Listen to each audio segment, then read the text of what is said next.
Those of you who are just joining us for your first Aperture Lighting Certification, a little bit of background on what ALC is. So last year, during 2020, we got hit by some rough times. Everyone had to stay home, and we were trying to figure out how it was that we could interact with the community best. And we were racking our brains. We thought, hey, we should just teach everyone about our lights, get everyone's opinions, let everyone become Aperture experts along with us. So in 2021, we're doing the exact same thing. In ALC 2020, we delivered 2 live streams a week on the US side and 1 live stream in Singapore. That made for 3 live streams a week, totaling for over 4 weeks. So, and in that time, we gave away thousands of dollars of worth of prizes, including M9s, MXs, and MCs, to valuable Aperture users who became Aperture experts by taking the quizzes, by taking the tests to become Aperture certified, and of course, paying attention to all of these wonderful live streams. So this year we're doing it again, but we're doing it a little bit different. You can see on the screen here, you have 6 different cities: Los Angeles, Sao Paulo, Shenzhen, Tokyo, Singapore, and Christchurch. Because that's correct, this year we're streaming from 6 different offices.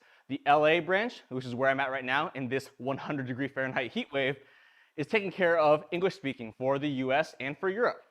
Shenzhen is the next one that's going to be happening, and that's going to be 9 hours from now, taking care of our Chinese-speaking communities in China, Macau, Hong Kong, Taiwan, and other places like Singapore and Malaysia if you are Chinese preferred.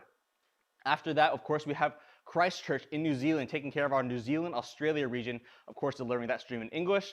Singapore right after that, delivering that stream in English as well to the surrounding Southeast Asia area. Then tonight, we have Sao Paulo, Brazil. Our very own Tiago Wilvite will be presenting in Portuguese. And that's not it, because tomorrow, the following day, he will be even presenting in Spanish. So that's right, Tiago will be doing this twice because he's a real trooper. And of course, Wally will be helping us round out as well in Japan, doing our Tokyo live stream. So that's right, 6 different offices trying to bring you as many live streams as possible to cover most of the globe and to cover more languages. We're not only doing in English this year, English, Mandarin Chinese, Japanese, Portuguese, and Spanish. We're hitting up everything as much as we can. So that's what ALC is, and that's where we're streaming to. What are the prizes that you can win this year for attending and taking the test for the Aperture Lighting Certification? So today, we're starting with a 30-question quiz. Really simple, really easy, or so you might think.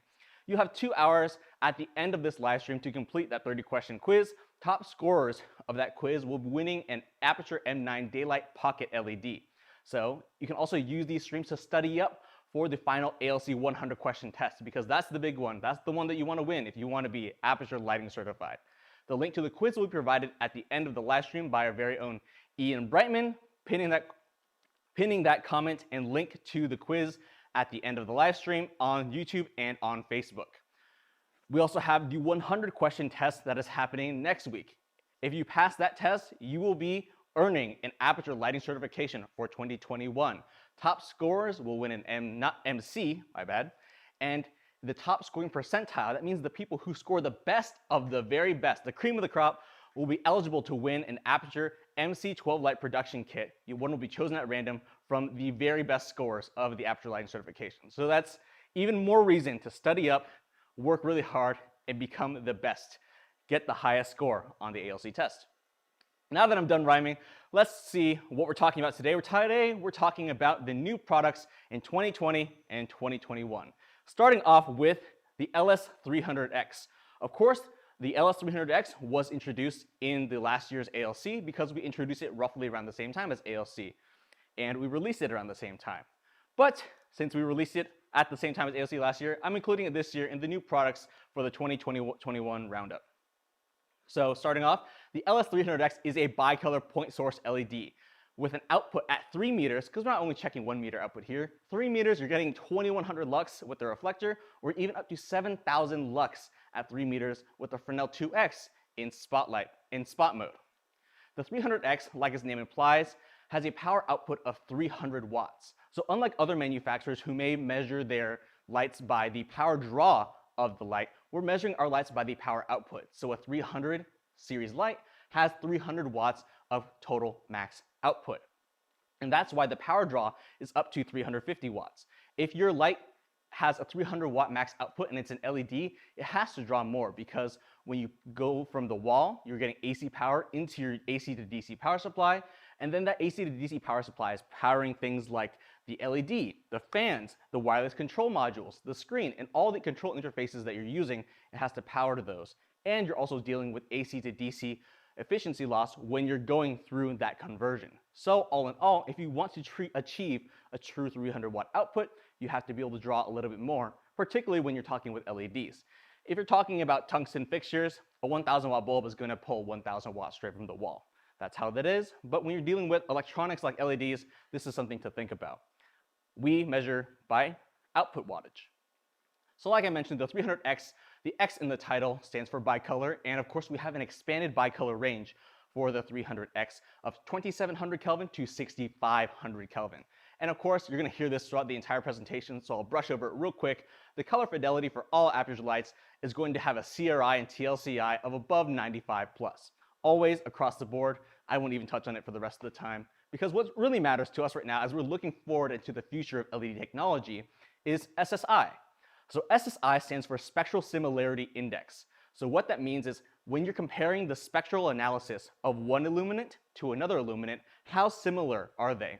So when you're comparing the spectral output of a 300X in tungsten to the spectral output of an actual tungsten filament burning light, you're getting a SSI score of 85, which is quite high for LEDs.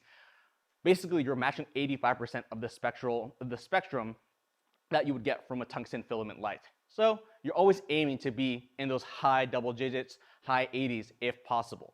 Now for D56, when you're comparing to a D56 illuminant, you're aiming to be roughly, with modern LED technology at the current state, to be somewhere in the 72 to 74 to 76 range. Those numbers are what you're going to see that's common, and that's where most of our lights will fall as well. The 300X falls at a D56 illuminant of 74. So to really clarify what D56 means real quick, because we're going to say it again a bunch of other times in the live stream, D56 stands for Daylight 5600 Kelvin. That's the illuminant standard that you use when you're measuring to 5600 Kelvin, so that's what we're going to be comparing to as well.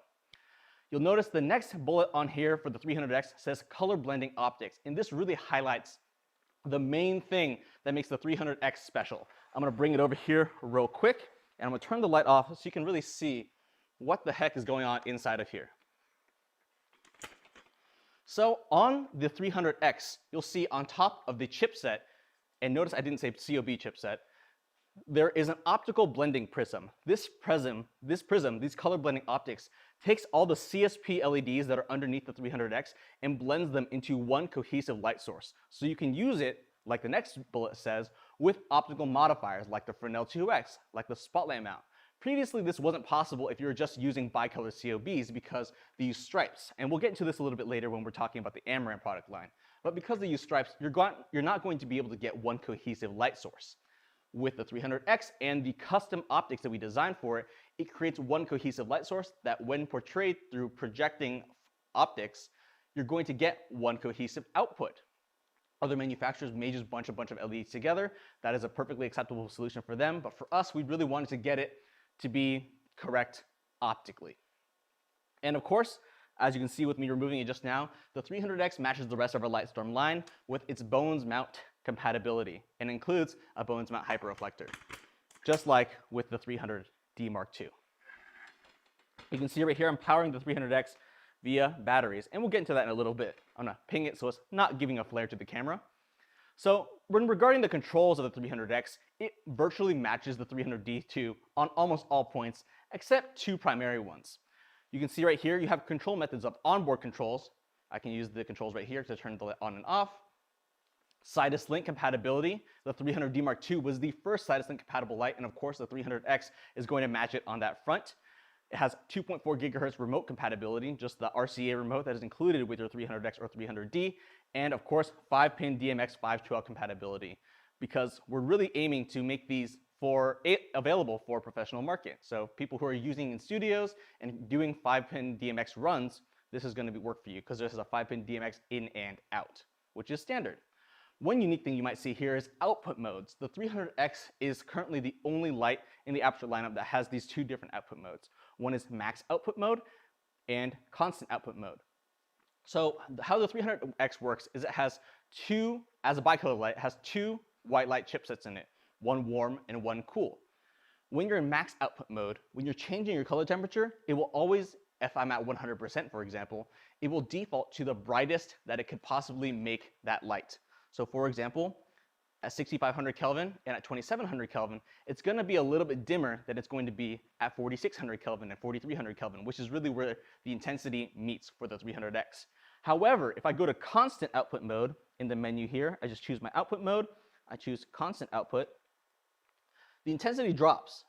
And it's not because I want to make my light weaker, it's because I want to make my light more consistent. So in constant output mode, if I'm at 100% and I'm changing my color temperature, it's going to stay exactly the same intensity through and through. So if I'm doing on-screen effects, if I'm doing lighting cues within the scene, or if I just want to change my color temperature without having to rethink my lighting ratios, constant output mode works perfectly. From 2700 Kelvin to 6500 Kelvin, you're going to get the same intensity. So therefore, you're limiting it to the 2700 Kelvin because warm LEDs are always a little bit dimmer than daylight LEDs. And this is true across the board for any manufacturer, not just Aputure. That's just the science of LEDs and how the phosphors work. But we don't need to get into that today. So you can see right here, again, recapping, max output mode is for brightest output within each CCT. Constant output mode is for limiting the intensity to match between all your CCT values. And of course, the 300X has CCT presets built in. This was something I was really adamant about when designing this light, is adding CCT presets. So on the second wheel that controls your CCT, you can tap the button in the middle for presets, and it will toggle between your various values, 2700 Kelvin, 3200 Kelvin, all the way to 6500 Kelvin. You have 5 of them. And the 300X has 9 built-in lighting effects. That includes the same 8 lighting effects as the 300D Mark II, which you can see on screen: pulsing, explosion, strobe, lightning, TV, faulty bulb, fireworks, and paparazzi. And of course, for Aputure bicolor lights, we introduce fire, because we really want to have that color CCT shift inside the fire to make it a lot more natural.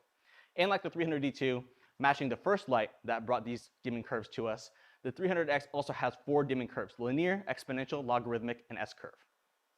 So like I mentioned before, we're powering this guy off of batteries today. So talking about the power and build of the 300X, you're able to power this guy off of 2 14.4 volt, 15 amp, 180 watt output batteries, or on half power, if I remove this guy right here, I can power it at up to 50%, half power, only using one battery. So no matter whether I have enough batteries or if I'm in a pinch and I'm running low on my battery supply, I can still get a little bit of juice out of this light to make sure it works for me in any scenario. We recommend 14.4 volt, 15 amp batteries. Basically, you need to match 180 watts of output because, like I mentioned before, the 300X can pull up to 350 watts of power. So you want to be able to sustain that off of 1 or 2 batteries.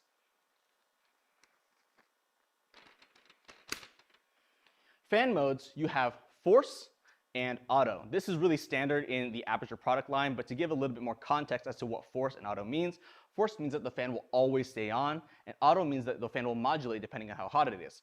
On a hot day like today, even in the studio with AC on, it's hitting 80-something degrees Fahrenheit, this fan is always going to be on. But it maintains a very quiet level at 29.4 dBA at 1 meter, which is super, super quiet. For anyone who's used a 300X or a 300D Mark II, I have never heard anyone really complain about using them in their scene. With the 300X, you have a max head cable length of 6 meters. So it comes with a 3-meter head cable, silicone XLR 5-pin head cable, but you can connect 2 of them together. You can daisy chain 2 of them together to reach a max extension of 6 meters, which is about 20 feet. So if you do need to put on a menace arm or something like that, that's the way to go. You can reach out to your local repair center about buying extra cables if that's what you need. Of course, the 300X also comes with a disc brake locking yoke and the quick release lightning clamp design that we introduced with the 300D Mark II. This allows me to take the control box off really quickly, mount it on my stand, and make sure it's super secure so it's not swinging around whenever I'm moving this stand around on set. Click. Cool. And of course, it has a baby pin receiver just like the 300D Mark II to sit on C-stands, beefy babies, you name it, or even the baby pin in a combo stand. So right here, we're looking at the 300X recap slide. This is basically all the information that I gave just up till now, but I wanted to make it easier for you. For everyone who is taking the quiz later, the quiz is an open note quiz. There's no way for me to stop you from looking at online resources, and in fact, I encourage it. I want everyone to be an Aperture expert. I don't want to hoard prizes. I want to give them out to you. So go ahead and look at all these recap slides by scrolling back in your live stream. If you need a little advice, need some hints as to what to look for, these recap slides will aggregate all the information on the slides beforehand. So going onwards, let's talk about the big boy in the Aperture lineup, the LS600D Pro. Let me bring it over here. Yes. Affectionately named by Alexander Charles Miller as Little Chub Chub, this is the LS600D Pro, turning on at half power with batteries. You hear a little spike the camera real quick. It's really bright, so I'm not going to blind you with that all day long. This is a daylight point source LED, so it is a single chip on board LED, one giant COB substrate LED. So it has an output at 3 meters of 8500 lux with the LS600 series hyperreflector. The 600 series hyperreflector is different than the hyperreflector from the 300D Mark II and the 300X. It is designed for the larger chipset of the 600D Pro. And with the F10 Fresnel, you can get up to 29,300 lux at 1 meter, at 3 meters, at 3 meters and full spot. That's 15-degree spot. This allows you to get a lot of output out of the 600D Pro. And it's really why this is the first foray, the first real foray, I would say, into making LEDs really compete on a level that HMIs can compete at. The 600D Pro, like its name suggests, has a 600 watt power output. This is a 600 watt COB and a power drop up to 720 watts. Again, the COB is 600 watts. We're not pulling 600 watts total. We want to make sure we get all the output we can out of the LED. The CCT of the 600D Pro is 5600 Kelvin, and of course, CRI of 95 plus, and an SSI of 72, which is pretty standard for the Aperture lineup of daylight-only COB lights. The 600D Pro is also the first light that we introduced to introduce a weatherproof design. This means it can stand up in the rain quite reasonably. You don't have to save this light. This doesn't have to be the first light you save when you have flash rain, especially in Florida. I have a lot of colleagues that work out in Florida, and when it rains, sometimes it pours super quickly. Go save your HMIs, go save your other tungsten lights. The 600D will be able to stand out there for a little bit while longer. When you're using it in the rain, in heavy rain particularly, do not tilt it above, up and down 45 degrees. That's what we recommend. But other than that, all the water will pass through. Both the lamp head and the control box are weatherproofed, so you don't have to worry about one or the other. Even the head cables, these connectors right here are IP67 head cables. You will be safe and sound and worry-free using the 600D Pro. I've seen people using it in the rain, in a monsoon, even in the snow. The 600D Pro is really designed to be able to take you wherever you need to go in terms of your lighting design. And of course, as a Lightstorm light, Bones mount. So going on to the controls of the 600D Pro, we have, of course, the 600D Pro ballast, which is a chunky boy, I'm not gonna lie. However, it is packed to the brim with features. So of course, including your onboard controls, you have Sidus link, like we mentioned before, 2.4 gigahertz remote, 5-pin DMX, but a first for the Aperture product line, the 600D Pro includes Lumen Radio wireless DMX and ArtNet via Ethernet. So there's an Ethernet port on the side that you can use for ArtNet control if you're wiring up your system like that, or Lumen Radio for sets, professional level sets that have Lumen Radio transmitters, Lumen Radio receivers, and are working on a fully wireless setup to make lighting as easy as possible. With the 600D Pro, the specific Pro name is designed so that we can help professionals that were constantly coming to us asking for more and more features, and we decided, okay, you asked for it, we'll give it to you.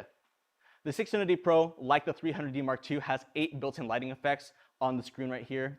Basically, what it's missing from the 300X is that fire effect because it is a daylight-only COB. It has, of course, 4 dimming curves like the 300X, and what's unique to the 600D Pro is its full-color LCD display. So that means it's super detailed, gives you all the information you need on screen, and allows us to give you more information and have a new interface, a more easier to use and professional interface.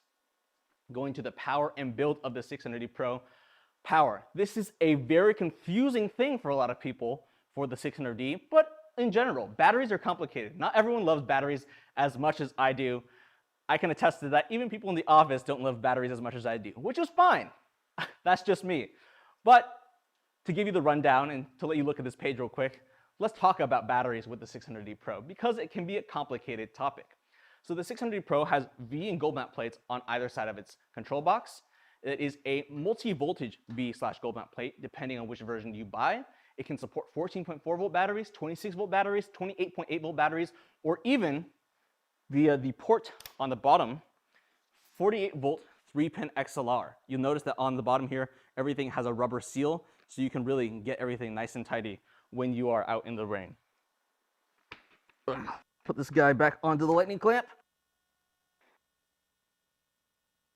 Cool.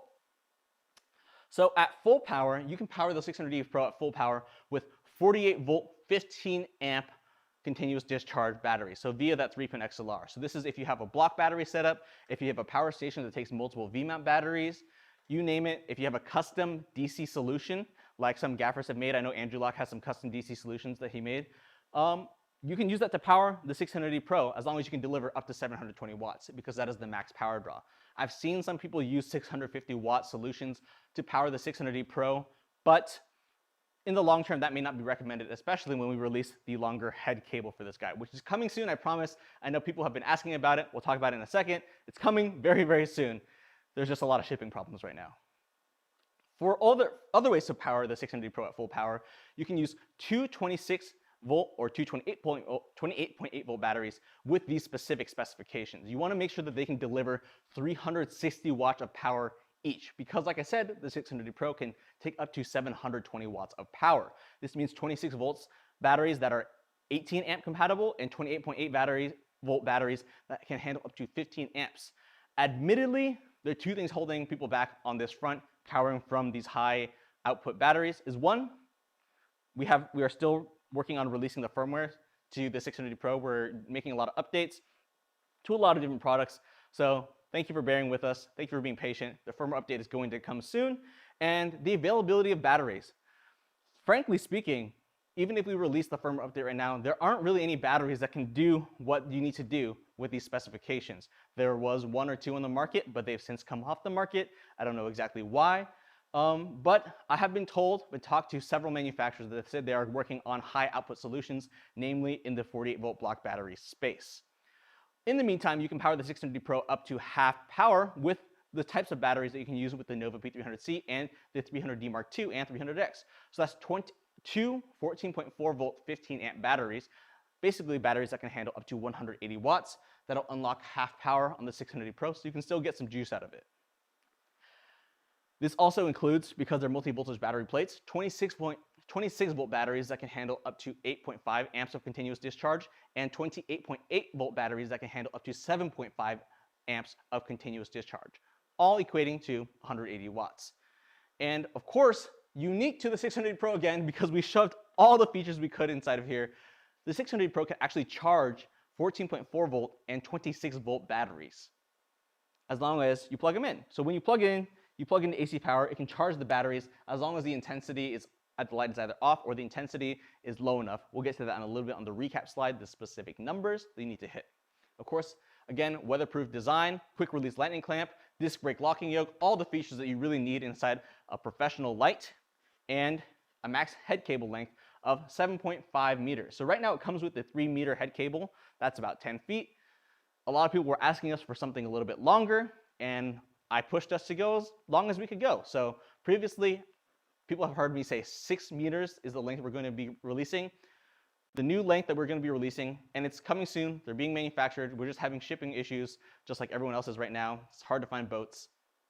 The final length is going to be 7.5 meters, which is very close to 25 feet for those of you who are imperially inclined.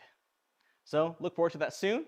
And of course, fan modes on the 600D Pro. This was another user request that we came out with shortly after the light was released because we had a lot of user feedback and we listened.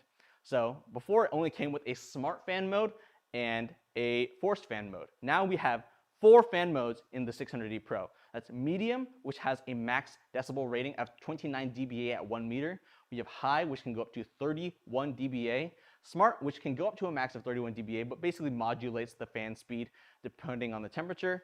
And silent, which limits you to 60 watts of output, but shuts off the fan completely if for some reason you wanted to do that. What's important here is that basically we're modulating the fan speed to make sure that the audio is consistent and quiet. 29 dBA, like you saw before, is basically on the same level as a 300X. If you're fine with the 300X, then you'll be fine with the 600D Pro at medium fan speed. However, when you're using medium, you want to keep in mind that you're using these in cooler environments. So up to 35 degrees Celsius, then you can use medium. If you're going above 35 degrees Celsius into 40 degrees Celsius territory, you do want to use that high or smart fan mode to really crank up the fan speed to cool down the light. If it gets too hot, the light will dim a little bit, and if it gets hotter even after that, then the light will overheat just like other LEDs on the market. The 600D Pro, of course, has the dual junior baby pin that we included on some of our lights, our fixtures like the Nova P300C, the spotlight mount, and of course the 600D Pro. This allows you to mount it onto something like a C-stand or onto something like a combo stand. And of course the 600D Pro, like our other lights, comes in a durable soft case. In this case, it is a wheeled carrying case to make transportation really easy. Here is the recap for the 600D Pro. And while you read that, let me ask real quick, Ian, do we have any questions from the user group?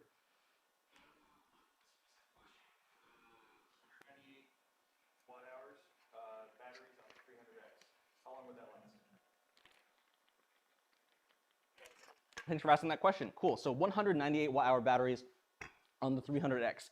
Doing the quick math, it of course depends what batteries you're working on. That's about 400 watt-hours. The 300X pulls up to 350 watts per hour. That'll last you basically about an hour. If your battery has lower heat tolerances, that meaning when the battery heats up, it senses heat and it wants to shut itself off sooner to protect itself, then that time will be less. But we're getting roughly around 50 minutes to a little over an hour for those setups. For those of you who don't know, we have been working on for the past couple months, not just days, not just hours, not weeks, but past couple months and for the next couple months on a comprehensive battery compatibility database. This will be something that we plug into the website that users can see, I want this light, I have this light, what batteries are compatible? And we've been chugging away at this with a bunch of our partners for a very, very long time, and some of the information will be released soon. If you have more questions about that, feel free, and we'll list some later on after the live stream, some batteries that are compatible with the 300X and that have that 190, 198 watt-hour capacity. But it's a lot of work. Core has been helping us out, IDX has been helping us out, Blue Shape has been helping us out, Shape has been helping us out, and making sure that we can create a comprehensive database for you, our users. Okay, let's, if we don't have any other pressing questions, let's continue. One other one. Overheating, will overheating hurt the lifespan of an LED? The answer is yes. Across the board, overheating will hurt the lifespan of anything, your camera, LED, your computer. So you always want to make sure that you're taking care of it as best as possible, not putting it in too strenuous of an environment. But the 600D Pro is rated to up to 45 degrees Celsius environments. So in that case, you will be okay. That's pretty hot for people who don't measure temperature in Celsius. That's about 113 degrees Fahrenheit. Going on, let's talk about the F10 Fresnel. I'm not going to dive into this too much because we talked a lot about it, but the F10 Fresnel, 29,300 lux at 3 meters with the 600D Pro, or 11,440 lux at 3 meters in flood with the 600D Pro. I include both because while spot is great, it gets you that high lux number, flood is really what you care about. When you're flooding out a diffusion, an 8 by, a 6 by, a 12 by, you really want that flood, because if you spot it in, yes, you're going to get higher intensity, but you're not really filling out that diffusion and getting the most out of that softness. So your flooded intensity, whether you're dealing with an LED, whether you're dealing with an HMI or a tungsten light, for the most part, that's what you're going to be using. The F10 Fresnel uses an industry standard 10-inch Fresnel, so we remade that ourselves, and it matches the ARRI standard of 9.84 inches or 250 millimeters. And because of that, it matches the quality of a Studio 2K or T5, which are lights that use 10-inch lens diameter Fresnels. The F10 Fresnel is unique in its dual optic design. This is something that we do with our Fresnels, the F10 Fresnel and the Fresnel 2X. Basically, there's a rear element in the back of it that refocuses the light onto the Fresnel and allows us to get even more efficiency, even more output out of each of our lights. It is, however, optimized for the 600D Pro. So while you can use it with the 300X, while you can use it with the 300D, if you want to match that beam angle that we write on the F10 Fresnel exactly, if you want to get the best output out of it, then you're going to use it with the 600D Pro or any other 600 series light. I'm not going to talk about that more, just putting it out there. It has a 15 to 45 degree beam angle with the F10 Fresnel. You just spin it, the helicoid focusing mechanism to spot it out. If you're going out, you're spotting it. If you're going back in and collapsing it down, you're flooding out the light. It is compatible with drop-in barn doors like the F10 barn doors, and because of the size of its accessory slot, it can even use 13-inch scrims. If you're putting in the F10 barn doors, you can fit about 1 scrim. You might be asking, why would I use scrims with an LED light? Well, at the very bottom end of the 600D Pro, if you did want to cut that much more light because you're dealing with something really sensitive, that might be why. Or if you want to use a half scrim, because sometimes people still want to do those things. This is some traditional technology meeting modern technology. People still like to use these unique techniques because it brings back these traditional feels to modern cinematography. So when talking about output comparisons of the F10 Fresnel with the 600D Pro, what does that look like? What does 11,440 lux look like compared to other lights? Now this is unfair. I'm comparing it to 2K lights, 2K tungsten lights, and I totally realize that, or a 1200 watt HMI. So that's fine. We compare this light to a 1200 watt HMI because in more or less terms, you're going to get something around there. However, lux comparisons, because you're measuring at a single point, the single point of when light meets, you're literally measuring the hottest point, the hot spot of the light. Lux is not the best measurement. It's really how you're going to be able to use it in your scene. I'm sure many people have talked about it. I want to see what f-stop I'm measuring at. However, unfortunately, the best metric that we have a comparison at the moment is how much lux you're getting. So here is a reference marker. I'm not saying this light is better than any of these lights. These lights have their own use cases, but if you want to see how bright it can be, that's how bright it can be. So compared to a Studio 2K, that is the Arri ST2, or a Mole Richardson Studio 2K, both 10-inch Fresnels, you're getting more than twice the output with the 600D Pro and the F10 Fresnel. And when you're talking about an Arri D12 in flood, then you're still getting about 50% more output than the Arri D12.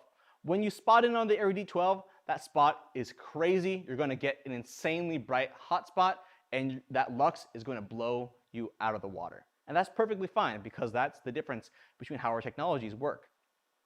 So when you compare it to a 5K, what do you get? When you compare it to a D25, which is a 2.5 kilowatt HMI Fresnel, or an Arri T5, which is a 10-inch 5K tungsten Fresnel, or Mole Richardson 5K, how does your output compare? We've said that it is similar to a 5K, or that's a good reference point, and that's true. Again, their floodlight, in flood, they are beating us, and that's perfectly fine. We are a little bit brighter than Mole Richardson 5K, according to their specs on their website, but the Arri T5, the Arri D25, they're going to beat the 600D Pro, but it gives you a good reference marker if you're trying to replace something that takes up a lot more power, something that gets a lot hotter, something that's harder to use, something that doesn't hot strike. Then this might be a comparable use case for you when you're using those lights. Of course, again, I'm using flood because I think it's the best comparison for when you're trying to fill out these large sources, when you're trying to shoot through windows, when you're trying to shoot into diffusion. This is what you're really going to want to be comparing. But of course, in spot, all these lights blow the 600D Pro out of the water. So F10 barn doors, the addition onto the F10 Fresnel. We designed barn doors that are huge. People say that they are big. Why are they so big, Aperture? Why did you make such big barn doors? Well, it's because you need big barn doors to cut a big Fresnel. These drop-in barn doors fit into the accessory slot of the F10 Fresnel and have an 8-leaf barn door design, meaning that you don't get to close them in only 4 ways. There's additional helper flags on the side of the 2 side barn doors, and allows you to refine how big or how small of a cut you actually want. This is sized to shape a 10-inch Fresnel. You'll see you'll get much better cuts out of it than you would if the barn doors were smaller. The F10 barn doors also come with a built-in safety loop, just like you would have on your traditional lights. You can hook it up to the 600D Pro yoke or whatever else, just to make sure nothing falls. And the F10 barn doors, just like our smaller Aperture barn doors, have a negative reflector. So what is a negative reflector? It sounds like a funny name, right? The negative reflector is a black reflector dish that comes with the F10 barn doors that also is another way of attaching the F10 barn doors straight onto the 600D Pro.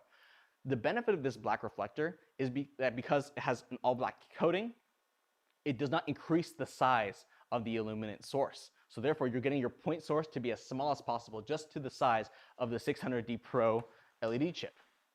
Let me turn this light off. You're getting to this size of this LED chip. So therefore, your shadows are that much sharper. So if you just want sharp shadows and you don't need a large source, the F10 barn doors will be great if you use the negative reflector. And of course, the F10 barn doors in that negative reflector has that same 13-inch accessory slot that can take scrims. So another product that we released at the same time as the 600D Pro is the Lantern 90. The Lantern 90 is a 90-centimeter omnidirectional softbox. Hey, who would have guessed by the name Lantern 90 that it was 90 centimeters? The 90-centimeter Lantern 90 has a depth of 70 centimeters when it's fully set up. It has a 2-second quick setup design, just like the smaller Lantern. All you got to do is push down on it, clip it in, and you're good to go. And of course, just like our smaller Lantern, we do include a fabric light control skirt that you can roll up because it has hook and loop attachments on all sides. You can just really attach it wherever you need to, really finesse it. Excuse me. Of course, the Lantern 90 comes with a carrying bag, just like all of our other Aputure modifiers, and is compatible with Aputure and Amaran Bones mount lights. It just fits on the Bones mount, so you gotta do is just take off the reflector and put the Lantern on. Collapsed, it's a pretty long guy. You're getting about 18 by 18 square and 114 centimeters long. That's a little over a meter. You get your inches right there. But the total weight is only 8.7 pounds. It's only 2.6 kilograms. So it's a really light weight modifier that you can put on the 600D Pro, put at the end of a Menace arm to really extend over into your scene and make sure you're getting that nice volumetric light. A note though with the Lantern 90, do not use any gels on the inside of the Lantern. I know we've recommended before, specifically for the smaller Lantern, but especially when you're trying to use it with the 600D Pro. I've seen too many cracked lenses from people trying to gel the 600D Pro inside a Lantern 90. Just don't do it. The 600D Pro is not compatible with gel holders or with gels inside the Lantern 90. You're just asking for trouble. Just wait until we come out with something else. I can't say much more than that, but just don't use gels inside the Lantern 90, particularly with this guy, and don't use any gel holder modifiers with the 600D Pro either. That includes Light Dome Mini and Light Dome Mark II. Now we're looking at the 60D 60X. Let's keep going. We're about 40 minutes in and we're on the 60D 60X.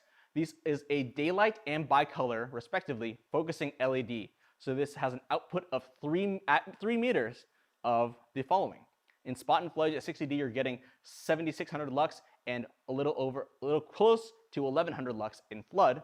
And for the 60X in 5,600 Kelvin daylight, you're getting close to 4,200 lux and 7,000 lux in flood. So out of these little lights, you're getting a lot of output. In fact, let me bring one over just so you guys can see how small it is compared to some of our other ones. This is a 60X. This is a 600D.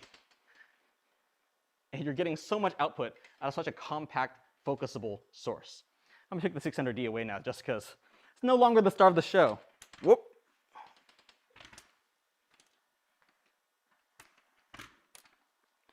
Okay, talking about the 60X.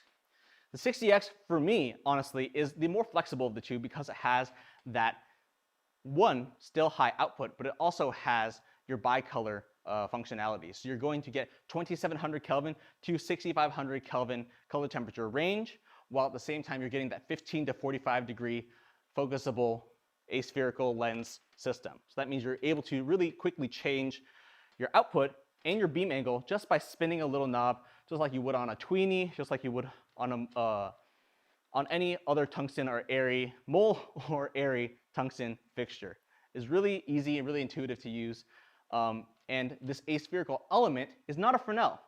As many times as someone might say it's similar to a Fresnel, it's not a Fresnel, but we use it to get an increased output out of this form factor.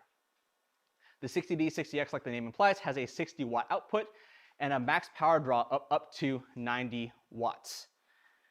And the 60D, like daylight, D for daylight, is of course a 5600 Kelvin LED. The color fidelity on these guys is also pretty good, with the 60X matching SSI tungsten of up to 86 and an SSI D56 of up to 74. So these are performing very well according to our standards.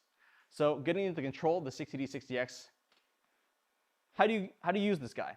So the 60D60X as a compact light, as something that can be armed out at the end of a go-bore arm, can be really put anywhere because it's so lightweight, because it's so focusable, whether you put barn doors on it or anything else.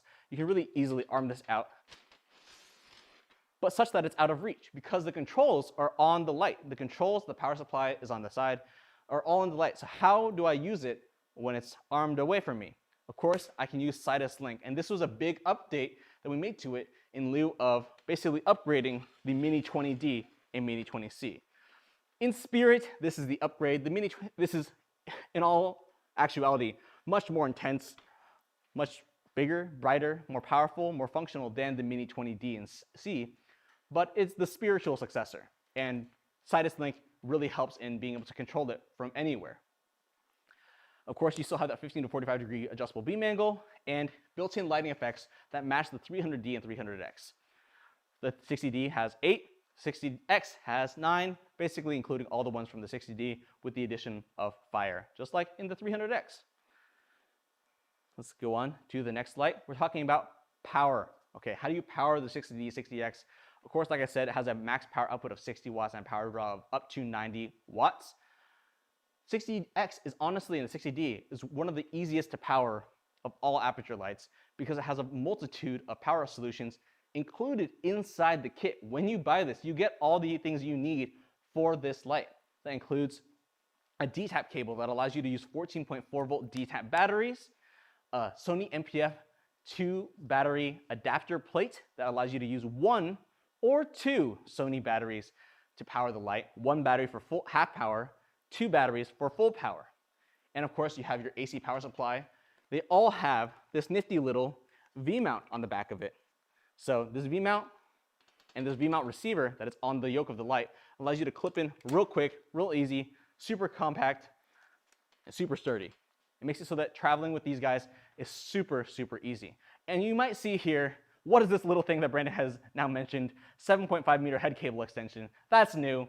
That's because it is. That's something we're looking into based off of user feedback. I can't give you a date as to when this would be ready. We're looking into it because users have asked for it. A 7.5 meter head cable extension for either the power supply, for your D-tap cable, for your Sony MPF power cable. You can basically extend it from here another 7.5 meters and then to where your power source is. 7.5 meters, for those of you who forgot already, that's about 25 feet. So you can get a really nice and compact setup, or if you're trying to get something out of the rain, because the 60X and 60D are weatherproof, you can extend it that much further. This is something that's sold separately. Availability, unaware of yet, but in addition to the D-tap cable, which is a coiled 1 meter, and the power supply MPF battery cable, which is 40 centimeters, it helps to get your power source much further away if you need this to be more compact, to fit it into even tighter of a location. You will lose battery life if you're using D-tap or MPF batteries because of the line loss that you get from having such a long extension cable. But what you lose, you gain in flexibility. The 60D, 60X have force modes and auto fan modes. You can see the fan specifications on the screen right now, with future firmware updates coming later to potentially bring that medium and high fan speed interfaces to the 60D and 60X. So the build. Like I said, the 60D and 60X are weatherproof, just like the 600D Pro. What is not weatherproof is the power supply. So that is where that 7.5 meter weatherproof head cable will come in handy. But you still do have weatherproof batteries as well. I believe Bebop batteries are or maybe Blue Shape batteries. Blue Shape batteries have weather resistance designed into them. So if you're looking for a weatherproof setup, that might be the way to go. The 60D on the front here has an L60 mini mount.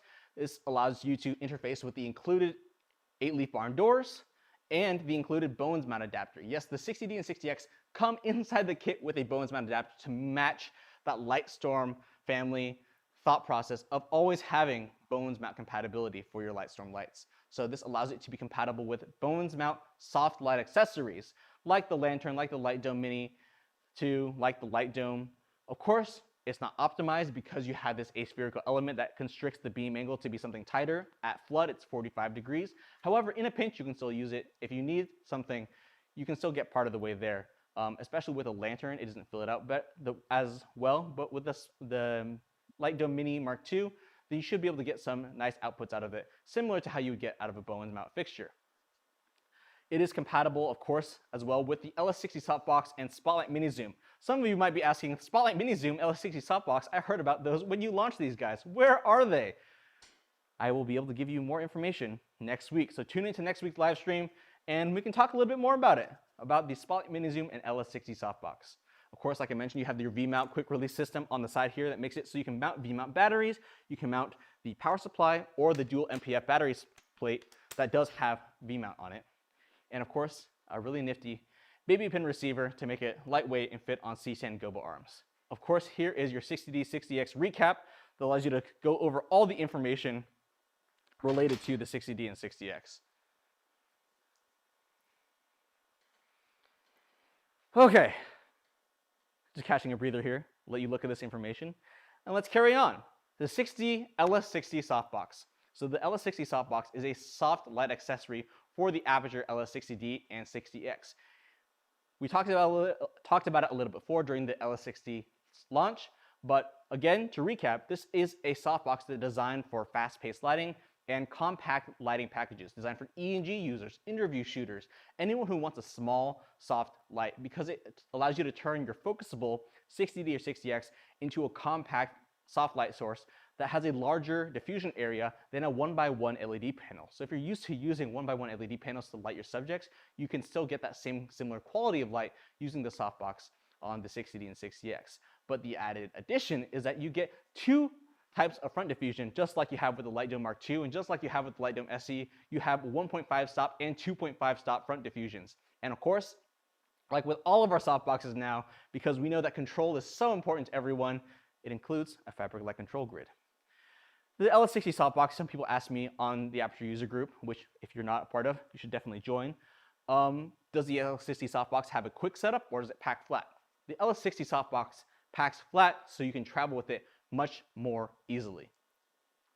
It has a 35 centimeter by 35 centimeter square design. That's roughly 14 inches. If you want to be technically accurate, it's 13.75 inches by 13.75 inches. And it has a 30 centimeter depth. So it's honestly not all that big.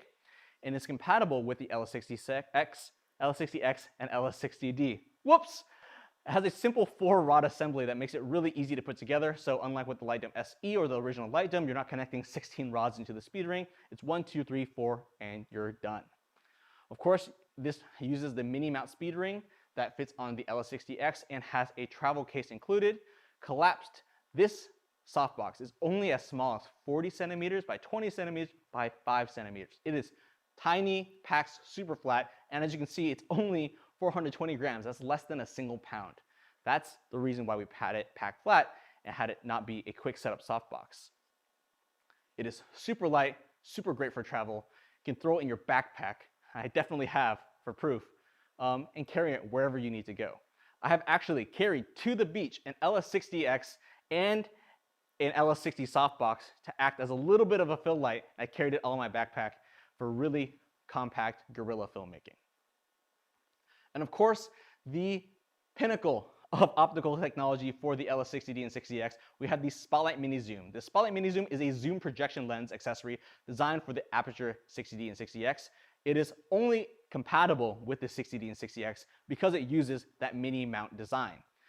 When you're using it with the Spotlight Mini Zoom, you want to set the 60D and 60X to full spot. And this is because you want the most parallel beams going into the lens of the Spotlight Mini Zoom. If you'll notice on the end of a spotlight mount, on one end you'll have the lens, and on the other end you have your collimating element that takes the beam angle from the wide Bowens mount chip source light, the wide open COB chip lights, and compresses that into a narrow beam for the spotlight mount for your 36, your 26, your 19-degree lenses. So you're going to want to do a very similar thing with the Spotlight Mini Zoom. You want to make your beam as parallel as possible. But like the zoom in the name implies, this has a 2x optical zoom with a 15 to 30 degree adjustable beam angle. And the zoom is all internal. The lens does not jut out. When you zoom, it stays all in one and compact, so you don't have to rebalance your weight or anything like that. Of course, the Spotlight Mini Zoom does accept gobos, and because it's smaller, we decided to go with M-size gobos.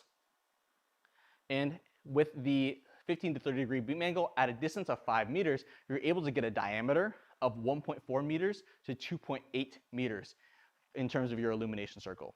And of course, with the Spotlight Mini Zoom, you're going to get exceptional light distribution with an 80% edge-to-edge consistency across the entire diameter of the light. So people might ask me, with the Spotlight Mini Zoom, are you increasing your output or are you losing output? In essence, you are technically decreasing your lux because you're trying to get a more even field. When you spot in a 60D or 60X, you're going to get a very nice 15-degree beam. However, it has a spot and then it fades out. With the Spotlight Mini Zoom, you're going to get a 15-degree, honestly, field angle because you're matching all the way to the edge of the illuminant circle, that consistent light. So because you want it to be consistent, you're evening out the optics there. So the Spotlight Mini Zoom has precision chromatic aberration-free optics that we designed ourselves, that we manufacture, and just unlike the Spotlight mount, it includes an iris, a gobo holder, and 15, that's right, not 3, not 10, 15 M-size gobos, including a little Aperture gobo for all those who love Aperture so much that you want to just show it around the world. It includes 15 M-size gobos with the Spotlight Mini Zoom. Has an internal zooming mechanism, like I mentioned before, and enhanced durability due to the build of die-cast aluminum alloy and electric static powder spray. And it has a rosette-style locking yoke, just like the 60D and 60X. We use a rosette-style locking yoke because we want to keep the profile much more slim. If we used a disc brake yoke, it would be a lot wider and a lot heavier. This is the compromise that we made it to make it slimmer and have a better profile. Again, this is the Spotlight Mini Zoom recap. I'll hold on here for a few seconds. For those of you who are taking notes, feel free to come back here later if you want to review. And speaking of spotlights and gobos, I said 10 gobos for a reason. This is the 10 gobo kit. This is a really quiet launch that we did last year. But for those of you who want additional gobos from Aperture, you can buy this. I believe it's about $59 for a 10 gobo kit. And this basically, in addition to the 3 gobos that come with your spotlight mount, these are B-size gobos that you can use with that same system. Church window, dot, fire, fireworks, grill, lightning, linear, modern window, ripple, and scatter. These are 86mm B-size gobos. Keep in mind this page, I'm just giving you a hint that may or may not be on the quiz. Moving on, we're getting to the Nova P300C. So before we dive into that, we're hitting about close to an hour. If it's okay with everyone here, let's take a few minute break.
Okay, everyone, and we are back. So a few things to note now that we are back from our break.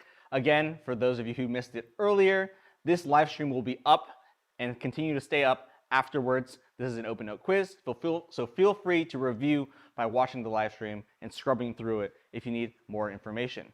Of course, like I also mentioned at the beginning, if you or your friends want to watch streams in other regions, totally support that. Watch in your preferred language so you can get the best information. When you take your test, you will take that test also in that same language. So if you're watching the Japanese stream, you'll take a Japanese test. Watching a Portuguese stream, you're going to get a Portuguese test. However, especially because there are multiple English tests, I do want to make note, only your first test will count. Whether that's your higher score or your lower score, only your first test is going to count.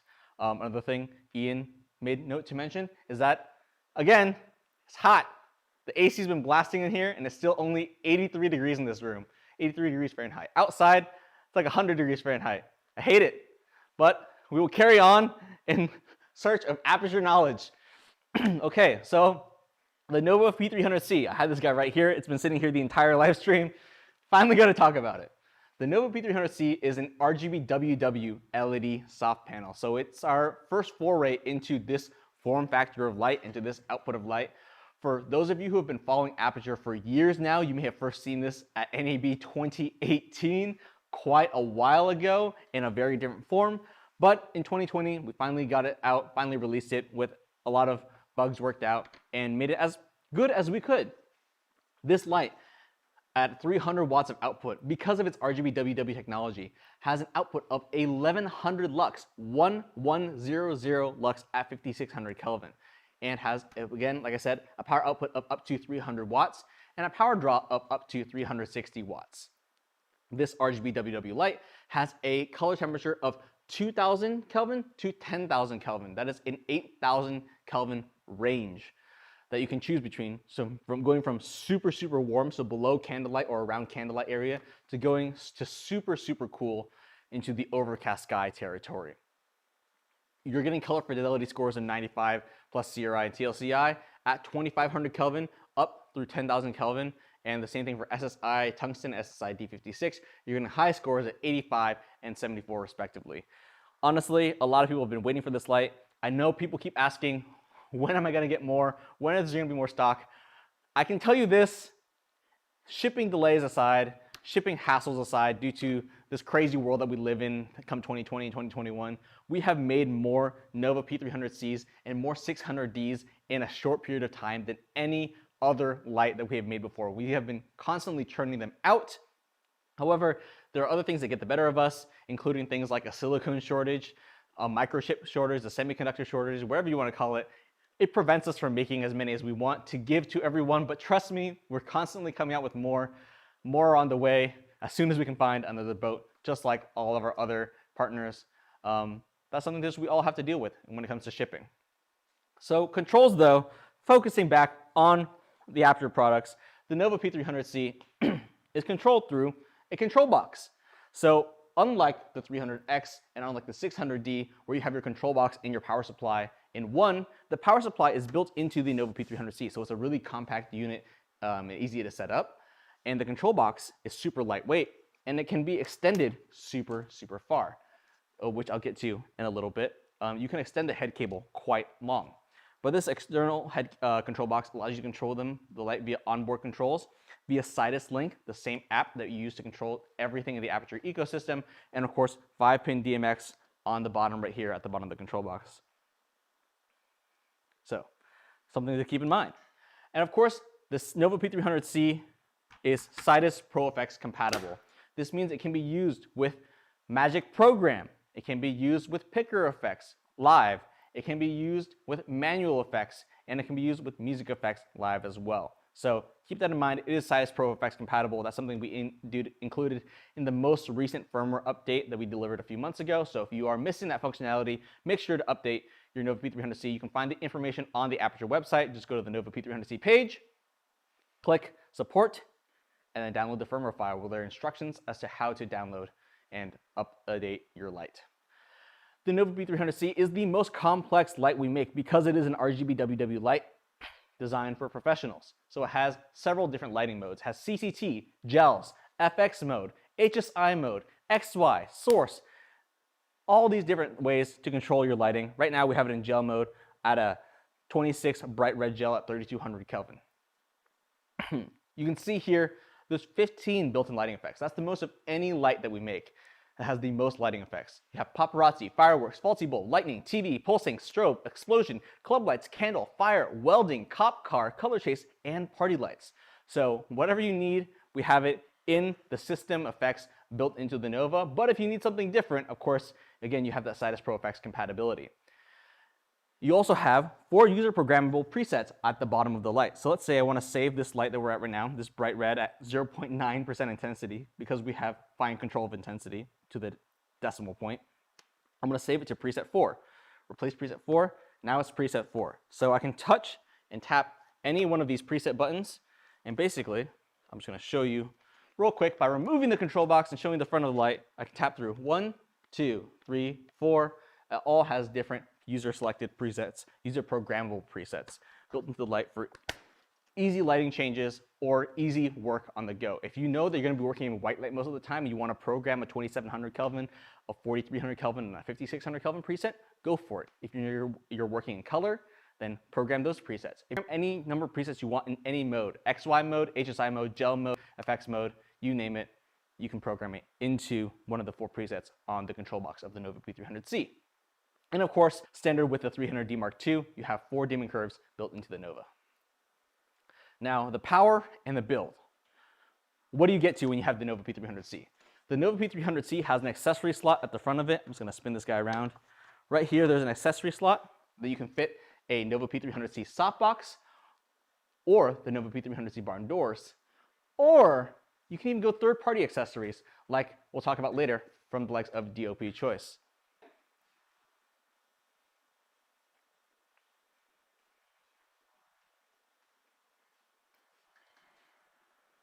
Everything going okay?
We're back. This is Dave Donaldson with Grip Tips here.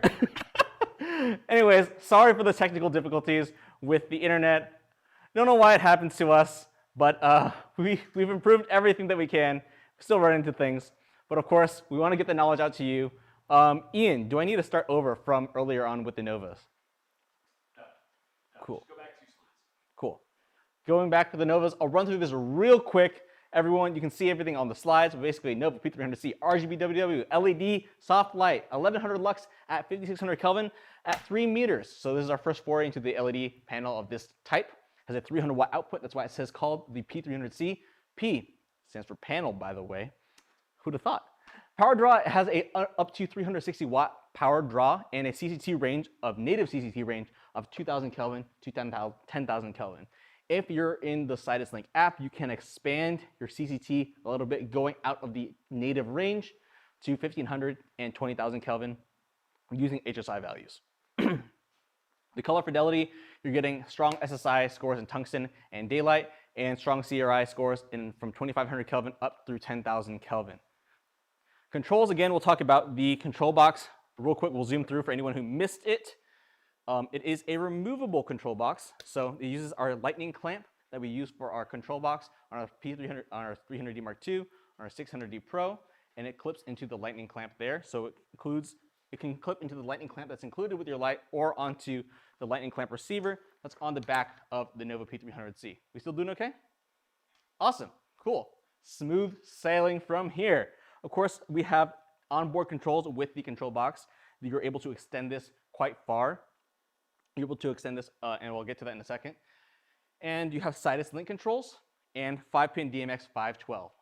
And of course, you have Sidus Pro Effects compatibility. This is something that we added in a firmware update from a few months ago. If you have not received that yet, then go ahead and go to the Aputure website, go to the Nova P300C page, and download that firmware update. The instructions should be inside that packet. And you can access things like Magic Program, Picker Effects Live, Manual Effects, and Music Effects Live. So lighting modes, with the Nova P300C being the most complex light that we make right now, it has a lot of lighting modes: CCT mode, gels mode, FX mode, HSI mode, XY mode, and source mode. This allows you to do a variety of different things. CCT, very self-explanatory. You get your color temperature range, intensity, and green magenta shift. With gels, you have the choice of 3200 Kelvin or 5600 Kelvin as your base intensity, and you can select from a variety of over 300 gels, excuse me. And of course, in FX mode, you have up to 15 lighting effects that we'll talk about in a second. HSI mode, you can choose your intensity for I, saturation for S, and hue for H. I don't know why I went backwards, but that's how the way we're going today. A little frazzled. Of course, then we have XY mode for people who want to be super accurate. XY, for those of you who don't know, uses the CIE 1931 XY coordinate scale for choosing your color. This just like if you're calibrating your monitor. This is a standard that is matched by several lighting manufacturers, and if you want to pick something that will match between them, XY is the best way to go. Source allows you to pick from a variety of source presets that we've created, like mercury vapor lights, CFL lights, sunlight, clouds, etc. So 15 built-in lighting effects. These are the system lighting effects that the Nova P300C has. Of course, you can see this list is super long, but the things that we added include club lights, fire welding, cop car, color chase, party lights, and explosion. These kinds of things were added on top of the 300X, on top of the MC, on top of the B7C. This has the most effects of all those lights put together. And of course, it has 4 user programmable presets. So I can choose 1, 2, 3, 4. All of these things I can choose from any mode, any lighting mode. I can choose a gel for here. I can choose CCT for here. If I wanted to, this is HSI. And of course, this is another gel mode. CCT, FX, XY. I can set any of these to one of these 4 user programmable presets. All I got to do is hold down the button. It'll ask me if I want to replace the preset. I can select yes or no, and then I'm good to go. It makes lighting super simple, super easy. If you were inclined to only ever shoot white light, then you can program these presets to be white light presets. If you shoot a lot of color, then you can program to be color. And if you shoot a mix of both, then of course, mix the both of them together into presets 1, 2, 3, and 4. Going on to the power and build of the Nova P300C, it has an accessory slot on the front of the light. This is for lights for accessories such as the Nova P300C softbox, the Nova P300C barn doors, and third-party accessories, which we will get into very, very shortly. It includes a wide variety of third-party accessories and one particular one that fits in the slot. The battery input for the Nova P300C is one of the most unique out of the entire Aputure lineup.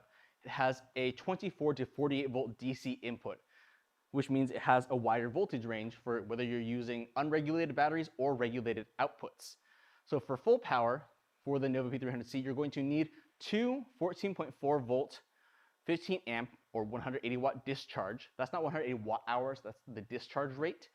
V or gold mount batteries with something like our 2-bay battery power station, which is what you have right here. This is the 2-bay battery power station. I have it listed here as PS2V, PS2A, power station, 2 batteries, V or gold mount, or Anton Bauer mount, if you want to look at it like that. But that's basically how you can power it off of V mount or gold mount batteries.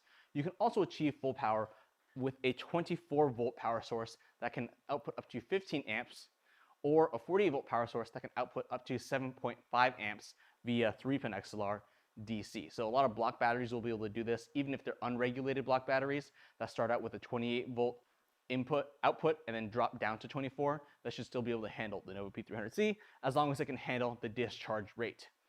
The Nova also has 2 fan modes, force and auto, and has a super long max head cable length. You can see here we include a super short 0.6 meter cable. Is that right? It's a super short cable that it comes with it. But we also include a 3-meter head cable, just like with the 300X. And because you're not delivering power through this, you're only delivering the controls, and the drivers are inside the lamp head, you can extend this to up to 15 meters. At least that's as far as I've tested. 5 of these 3-pin XLR cables that you use for the 300X that come with the Nova, you can connect them all together if you need your control box super far away from where your light is rigged and in hand's reach.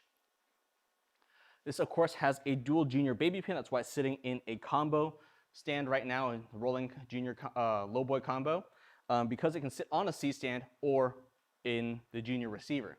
If you're going to be arming this light out, definitely do not use the baby pin. Do not put this on the end of a C stand. It's not meant for that. The whole purpose of the baby pin portion is to put it on a beefy baby or a C stand just to sit there in a pinch. More often than not, I would recommend you using the junior receiver, the junior pin, for safe rigging. And of course, like I said before, you have the quick release lightning clamp on the back of the light and a durable. You can buy this in 2 configurations, a studio configuration, which comes with no case, and a kit configuration, which comes with a hard shell rolling case that you can transport the Nova P300C in. Again, here's a recap of all the things that we talked about the P300C. Sorry for going over this twice due to our technical difficulties, but we're moving forward and we're carrying on.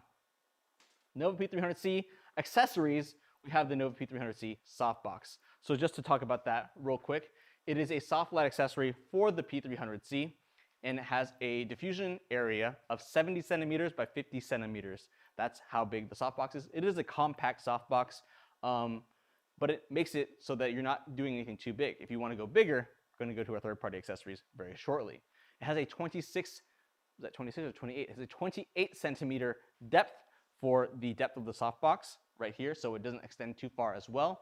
And the diffusion that comes with it is a quarter grid diffusion, just to minimize light loss, but also to give you a little bit of added diffusion to the whole system. Of course, like our other softboxes, it comes with a fabric light control grid. And for those of you who don't know, pro tip, the corners, the Velcro corners of the P300C softbox are actually removable. You can unvelcro those corners so you can slide the rods through and then set it up on the speed ring and then slide the Velcro corners back over so that it sets up much easier rather than trying to fight it. You basically slide the Velcro along the rod so that it stays nice and smooth and the setup process is easier. That's something we thought of that not many people know about. The Nova P300C is, of course, softbox sits inside this accessory slot with the mounting frame that comes with it. It includes a carrying bag with an elastic loop. Another pro tip for those of you who have not realized it, the elastic loop on the back of the Nova P300C softbox case is meant for sliding onto the rolling handle of the handle, the extendable handle of the P300C rolling case. So you can carry it around just like you're putting a suitcase or a briefcase on your suitcase at the airport. The barn doors has the same bag, so I won't go over that too much. But why, you might ask, do you have barn doors for a panel light? Surely you can't cut a panel light just like you can cut an F10 Fresnel or a 600D, a point source light. That's perfectly reasonable. That's correct. It is much harder to cut a panel light with barn doors purely because the distance and the size of the barn doors. They're not meant for that. They're meant for minimizing spill and allowing you to shape the light in more subtle ways. It keeps your footprint a lot smaller. If you really wanted to cut light from a panel light, you would need to put a flag a few feet away. However, if you're using barn doors, you can still minimize your spill. If I wanted to shoot this into a 6x frame and not have any spill light on the sides, I can put barn doors on it so it targets that light directly into the 6x frame of diffusion. It also has uniquely fabric light leak covers around the edges of the P300C barn doors to minimize any spill light coming from the gaps, because naturally any barn doors have to have a gap where the hinge is. And because it's a panel light with a wide beam angle, some of that spill light can get out. Our engineers were super thoughtful and designed a little fabric Velcro accessory around the barn doors that can make it so that you're always keeping them nice and spill free. So that's a little something that you can do. You can remove it if you need to clean it or if you want the spill light for whatever reason, but ultimately it's just to make it attach quite easily and minimize your spill lights. The barn doors are made of aircraft grade aluminum, so they're super durable and ready for you to take on set. So going on to the third-party accessories that I was talking about, here we have one of our brand partners, DOP Choice. DOP Choice makes some of the best industry standard lighting modifiers across the film industry. In the US, they're represented by TRP Worldwide, the rag place worldwide, and internationally, DOP Choice. DOP Choice is the actual company that makes these modifiers. So they make several different types: snap bags and snap grids, and rabbit ears for the Nova P300C. Regarding a snap bag, they make a 90 centimeter by 40 centimeter, 60 centimeter, my bad, I read that incorrectly, 90 centimeter by 60 centimeter snap bag with about a 25 centimeter depth. They also make a 90 centimeter by 60 centimeter snap grid for that snap bag, as you can see. The snap bag you can see just under the DOP Choice logo. And they make a grid for that modifier as well. They also make a 40-degree snap grid that slides directly onto the P300C that allows you to control the light if you just want to minimize spill from the panel itself. So barn doors or grids, you have a variety of options. The barn doors will cut less light but have less control. The grid will cut more light but has more of a beam angle control. And of course, the star of the show from DOP Choice is their rabbit ear adapter for the Nova P300C. You can see it at the bottom right there. Their rabbit ears is their foray into their system and is basically their universal speed ring. You can see in the upper right-hand corner, there is a large softbox. Their rabbit ears can attach to up to six snapbag softboxes. Try saying that 10 times fast. The Snapback Octa 3, the Snapback Octa 5, the Snapback Octa 7, the Snapback Medium, the Lantern 3, and the Lantern 5. Basically, all of these things can attach to the snapbag, to the rabbit ears, and therefore make it compatible with the Nova P300C or any other lights that you have that can use the rabbit ear system. They make rabbit ears for a lot of different form factors of lights, including a lot of different panels from different manufacturers. So if you already have a rabbit ear system, you just have to buy the accessory to attach it to the Nova P300C, and therefore you can use those same exact modifiers. There's also, underneath that, you see something unique that's not necessarily for the Nova. It's called the SRADA. This stands for Bones Mount S to Rabbit Ears Adapter. This is a double Bones mount adapter for the rabbit ears that allows you to put two 600D Pros together, or two 300Ds, or two 300Xs into one rabbit ear system, and allows you to use those same exact rabbit ears modifiers. So you can use up to 1200 watts of LED lighting power inside that rabbit ears Octa 5 or Octa 7 to get some magnificent qualities of light. The rabbit ears Octa 5 is very often what we use to light our live streams. We like that nice 5-foot source to give us a nice broad diffused area to shoot our live streams in. And of course, they also make rabbit rounders for Bones mount. So this is softboxes that are made specifically for Bones mount. They are very, very high quality and have a unique design that only DOP Choice could ever possibly think of. and they make a snapback medium and a snapback Octa 5 that fit very well on the 300X and the 600D Pro.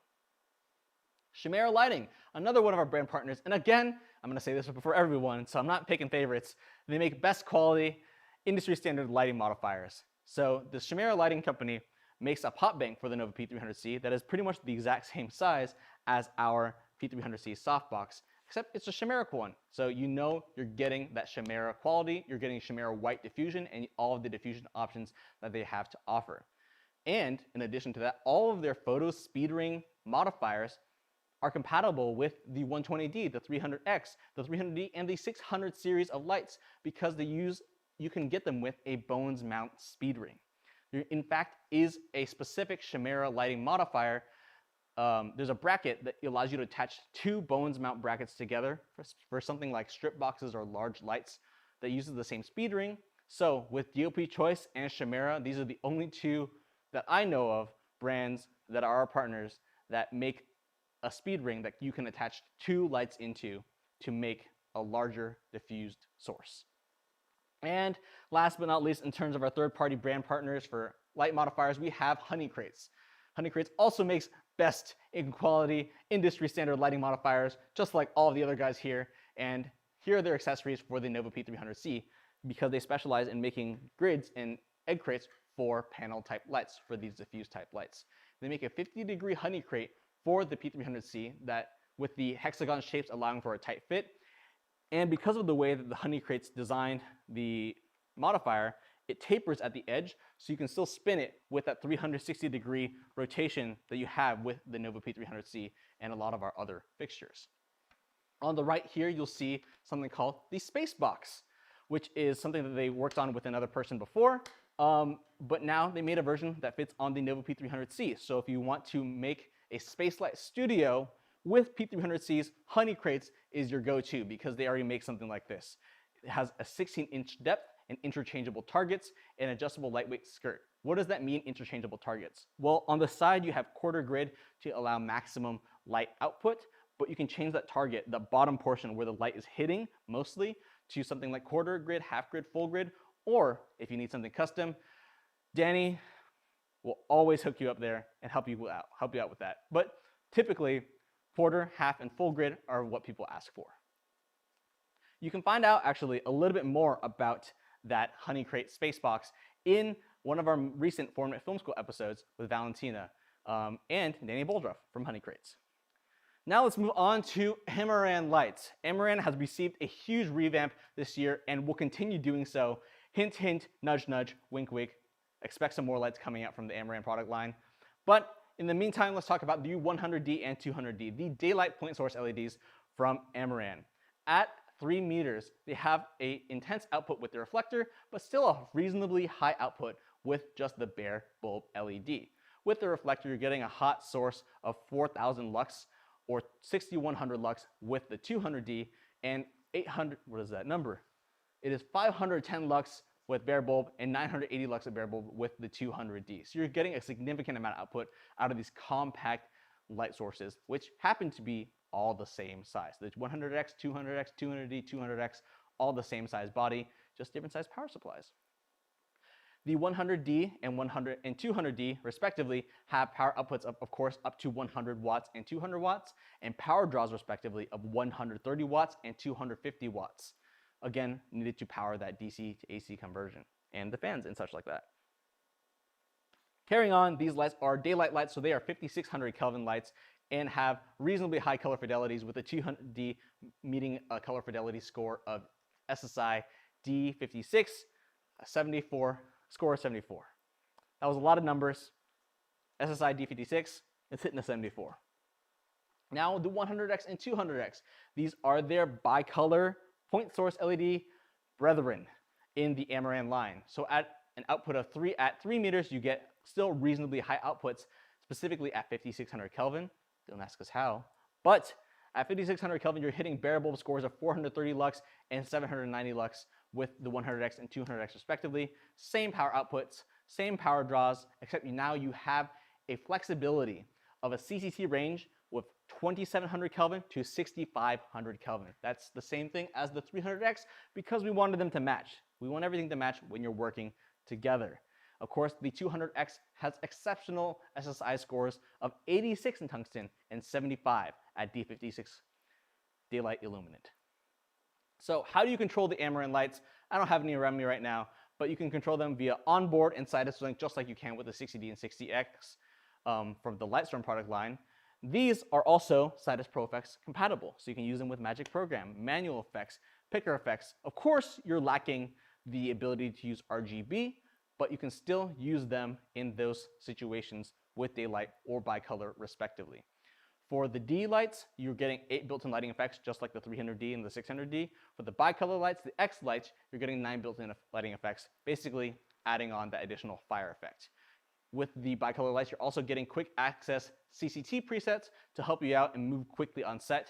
And all of these have a linear dimming curve because that's what our users asked for. Moving on, power and build. So how do you power an Amaran 100D, 200D, 100X, 200X? Such a long series name, right? Well, it's because we're thinking big. We're knowing that we're coming out with more lights, so just stay tuned.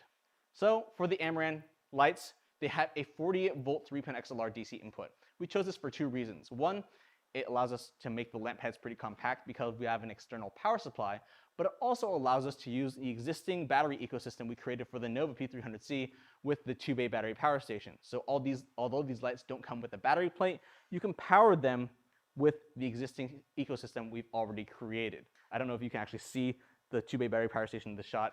I could be pointing to nothing for all I know. It's totally fine. Lost my train of thought. Cool, 2-bay battery power station. To power the 100D and 100X at full power, because they have a 130 watt power draw, you're going to want 2 14.4 volt batteries with a 65 watt discharge. This is really easy. That's 6 amps. So most batteries will be able to handle the 100X and 100D incredibly easily. When you get to the 200D and 200X, you're going to get to a 250 watt power draw. Thank you, Connor. Connor showed me the screen, the flip out screen. So I guess I will show you real quick the power station. For those of you who don't know, this is the 2-bay battery power station. Right now I have Shape batteries on here, Shape 270 watt hour batteries. They're gracious enough to let us test with our lights, and I will say they're performing just as well as all of our other brand partners. Cool. But like I said, 250 watt hour power draw, 250 watt power draw, not watt hour. Very careful. You have to make that distinction. You're going to want batteries that can handle 125 watts. So this equates to batteries that can handle 10.5 to 11 amps of continuous discharge. Your results may vary if you're running them at lower intensities, but this is what we recommend for long-term use at those high intensities. But because it's not the insane power draw of the 300X, the Nova P300C, you're going to be able to use slightly cheaper batteries that can handle that 11 amp, 12 amp power draw. Those are a lot more affordable and a lot more readily available than the 15 amp ones. However, I will say, having tested a lot of them recently, there is a lot of 15 amp and 14 amp batteries out on the market that are ripe for the using. Okay. Cool, so the Amarans also have a Bowens mount. This is a key feature. There are COB LEDs. They have Bowens mount, just like the 100D, the 120, just like the 120D, the 300D, the 600D, the 300X. They use the same ecosystem. However, it is important to note the 100X and 200X cannot be used with optical modifiers. So why is that? Let's bring back the 300X to have a little conversation about that. Like we said before, the 300X has an optical blending element right here. This allows it to use optical modifiers because you are blending the light into one source. That's not something you can easily do with COBs because of how they're constructed. You usually get COBs in stripes. So because of that, you cannot use the 100X and 200X with the Fresnel 2X or the spotlight mount without getting some interesting artifacting. The same thing with the Aputure barn doors, because you can get some interesting shadows, multi-shadow effects if you're using the barn doors with the 100X and 200X. You can, of course, use it with the Fresnel 2X. The effect is very subtle. However, since it's not perfect, and since it's less perfect than even the 100D and 200D when used with them, we do not recommend that. So just keep that in mind. You can find all of this information on the Aputure accessory compatibility sheet, which we designed earlier this year to show people what accessories were compatible with which lights. And that will be coming to the website in a super cool way later on during the year. But I can't tell you too much about that at the moment. Anyways, this 100X and 200X and the 100D and 200D also have something we brought back from a long time ago. It has a locking umbrella holder, but unique to this one, which we didn't do on the 120D Mark I, is that the umbrella holder will tilt with the light. So when you tilt your light down, your umbrella will follow. And this allows you to create a really, really cheap soft light kit for your 100D and 100X if that's what you're looking for. Cool, going on, these have fan modes as well. You have a medium fan mode and a smart fan mode. So this gets a little bit more distinctive than force and auto. Now we're calling it medium and smart. At medium, for the 100D and 100X, you're getting about a dBA, a very, very low dBA. You're gonna be almost silent. And same thing for the 200D and 200X, 29.5 dBA at medium, and you can go higher than that a little at smart, just in case you need to cool it down even more. The head cable length for the lights, Amaran lights, is 3 meters from the power supply to the lamp body. However, the power supply does come with a metal loop that you can hang on the light stand if you do need to get that light a little bit further. But 3 meters, for most people who are using this in a studio, in a content creator studio type scenario, 3 meters is 10 feet, which is honestly the height of most ceilings. Honestly, it's usually even 8 feet in most houses. But if you need to, again, you can always loop that onto your stand if you're arming out the light, or you need to use it in a larger, taller space. The not the P300C, but the Amaran 100D, 200Ds, these also use baby pin receivers on them, so you can mount them onto standard baby stands, C-stand arms, you name it. So here is an overall recap of the Amaran COB series. There is a lot of information here. I'm gonna hold here, grab a drink of water, while you guys all take a look at this information.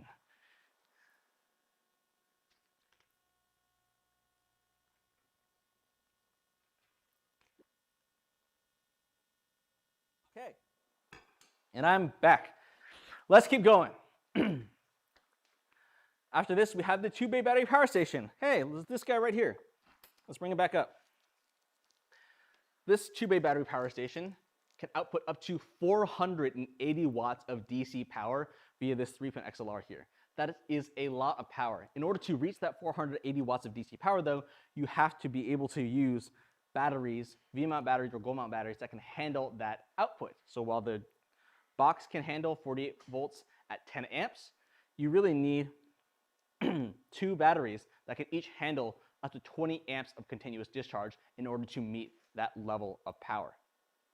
But since it can do that, and the Nova P300C has a max power draw of 360 watts, and even an Aries SkyPanel S60C has a nominal power draw of 420 watts and a max power draw of 450 watts, this battery power station can deliver power to both of these lights at full power.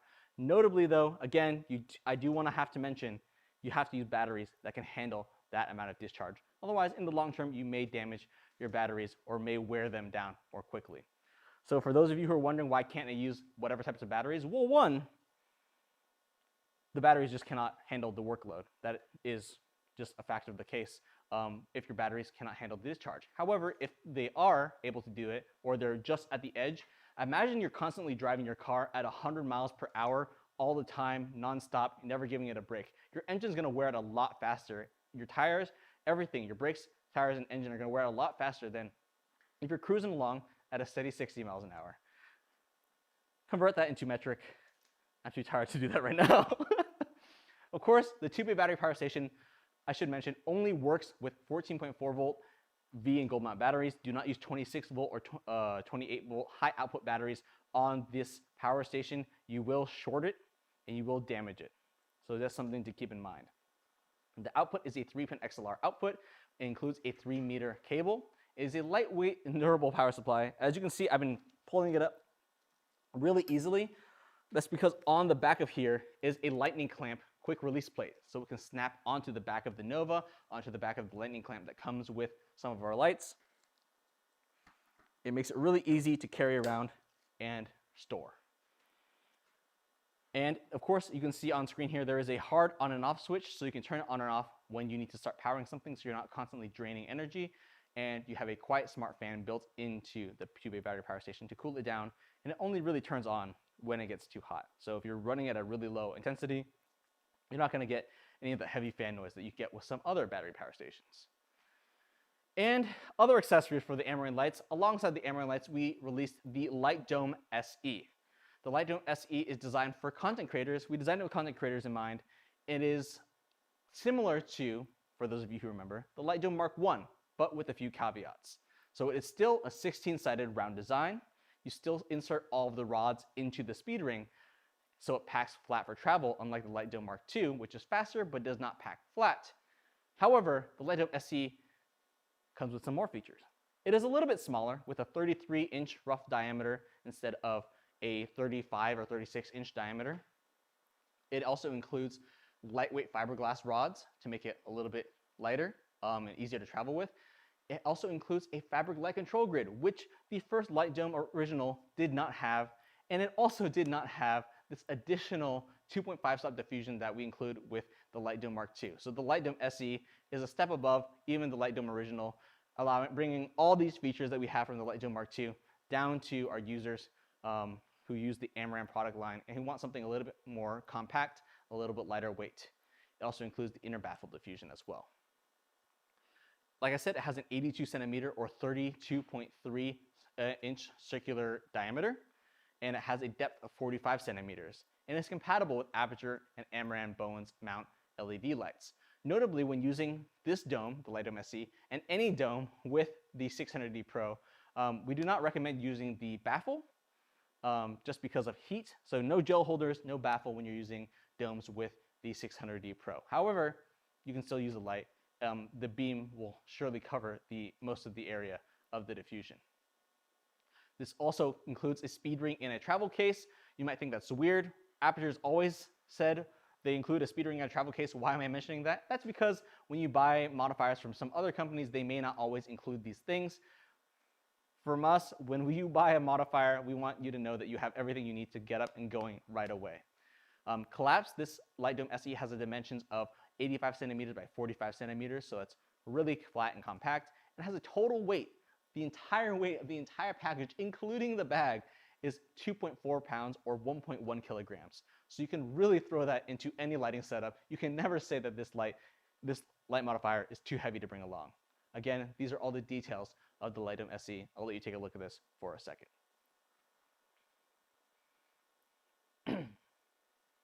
Carrying on. Cool. MC. Brandon, we released the MC back in 2019, right? Well, I'm talking about the MC because we're also going to be talking about the MC kits that we released in 2020.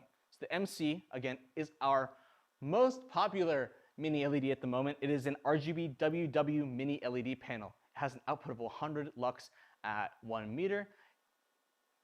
And you might be saying, Brandon, that's not a lot. You're right. It's a small powered LED. It has only 5 watts of output, but that's not where it shines. The MC shines in its sheer flexibility in being able to use as a kicker light, as an accent light, as an eye light, and even a practical in so many movies. So many movies, The Expanse, music videos, you name it. So many movies have had MCs tucked away inside portions of the frame that you may have never noticed before. And that's something that we've been really proud of to do with our MCs in the past 2 years. The MC has a lithium polymer battery and an estimated battery life of up to 2 hours at max output. And it charges via USB Type-C, because we're in the future, we're not using micro USB here, USB Type-C. With a 5-volt 2-amp charger, you can charge it in about 2 hours, and with a PD charger, you can charge it in about 90 minutes.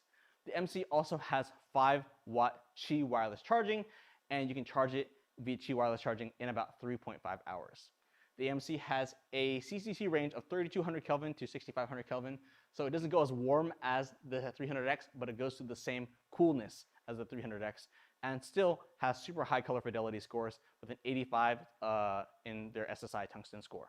The MC can be controlled on board via its control wheel, and it can also be controlled via Sidus link. In fact, if you haven't noticed, behind me, this entire live stream, this pile of MCs, and this MC12 light kit has been changing colors because it's in a magic program sequence that's programmed by this phone right here.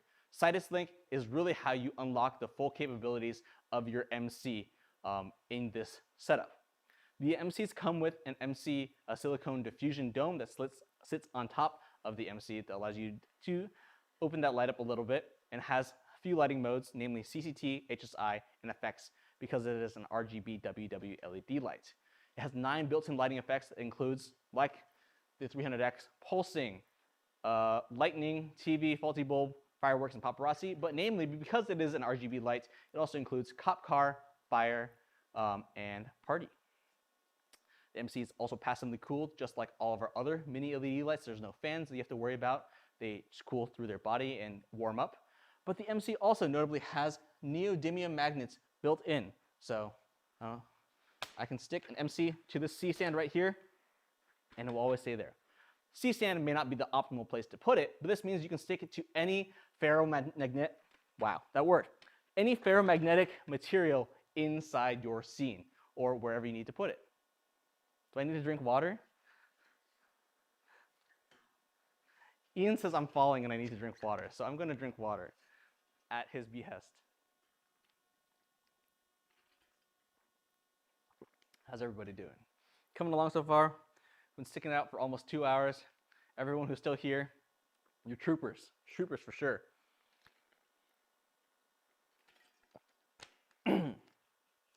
Okay, cool. Continuing, another way to mount the MC is with the 1/4-20 mount on the bottom right here. So just screw it into any 1/4-20 spigot, any 1/4-20 ball head, or anything of that type.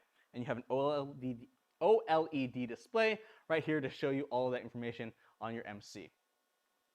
So getting into the kits like I have behind me, we have the MC 4-light travel kit. We named each of these kits after how we see them being used most often.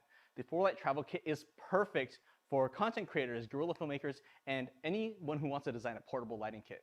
We know a lot of high-end cinematographers who take these 4-light travel kits because they say, my gaffer is going to have the bigger kit if I need it, but when I'm traveling from country to country, from region to region, from area to area, I can shove the 4-light travel kit in my backpack, and that's exactly what we designed it to do.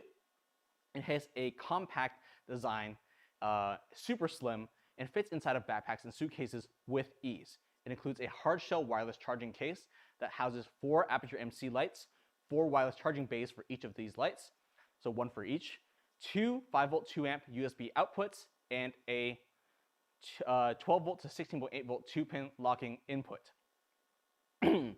So you can power that via the power supply or a D-tap cable. For those of you who are asking, where's the D-tap cable for the MC 4-light kit? Please bear with us. I have seen it. It's on its way. Again, we're experiencing some external issues with shipping, but be ready because those will be soon. I have been using them in the office for testing, and they work out fantastically. It also includes an MC accessory pouch, including 2 silicone diffusers, 2 cold shoe ball heads, a USB cable, and the power supply.